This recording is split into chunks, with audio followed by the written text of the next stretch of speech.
Hi, my name is Ekaterina, and I am a PhD student at A-Star IHPC. My background is in physics, and my current research uses advanced computational methods to study nanophotonic and nanoplasmonic biosensors. I will start with a bit of context about biosensing.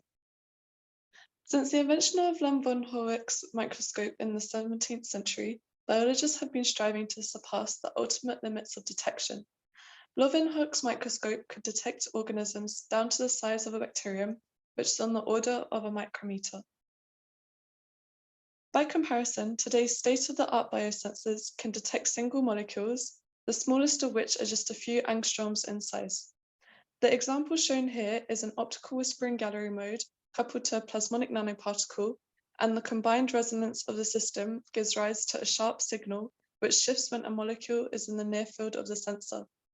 We cannot directly see the molecule. Instead, we capture the dynamics of the molecule in real time through the dance of the sensor signal. However, in the process of achieving unprecedented sensitivities, we have compromised the specificity of the signal. In other words, we can detect a target molecule through the resonance shift in the sensor signal, but there is no robust way to determine the species or orientation of the molecule from the sensor signal data. This is a common problem for resonance-based methods in biosensing. The solution to this problem could be in the form of AI, but we must consider carefully which approach to take. The sensorgram here shows the different stages of a molecule absorbing and dissociating from the surface of a plasmon resonance-based sensor. Gomez et al. Used the first approach to decode the sensorgram data by applying a high-level machine learning strategy directly to the experimental data. The alternative method is to combine computational methods in quantum chemistry and machine learning to create a predictive model rooted in the fundamental principles of physics. My PhD research follows the second, predictive modeling approach, and it will focus on an example pertaining to my current research where AI tools would be invaluable.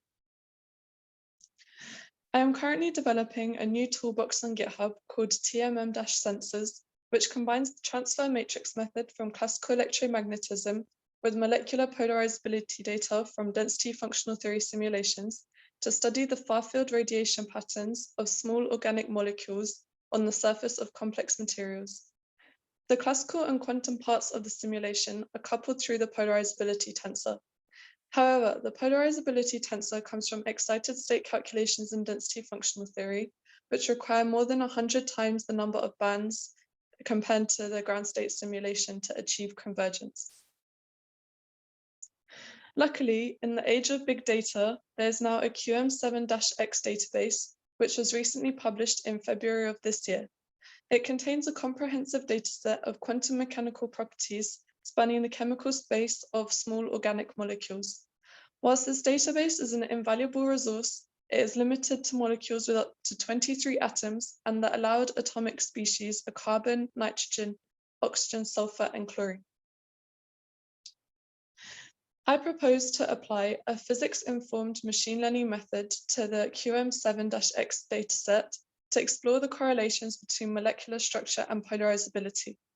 The AI model can then be used to predict the polarizability of larger organic molecules, and the functionalities can be included in the tmm-sensors project. The feasibility of this proposal is supported by the results from the ALPHA-ML study, which used a physics-informed model on the older QM7b database to predict the polarizability of small organic molecules.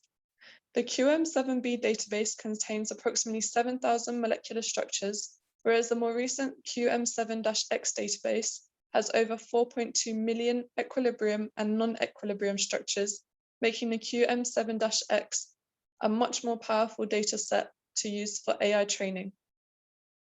Larger molecules are easier to detect in experiments, whereas smaller molecules are easier to simulate. With machine learning methods applied to highly accurate quantum datasets, in combination with the tmm-sensors project, it is possible to close the gap between simulation and experiments. Lastly, the results will help us to decode polarizability-based biosensor signals. Thank you for listening.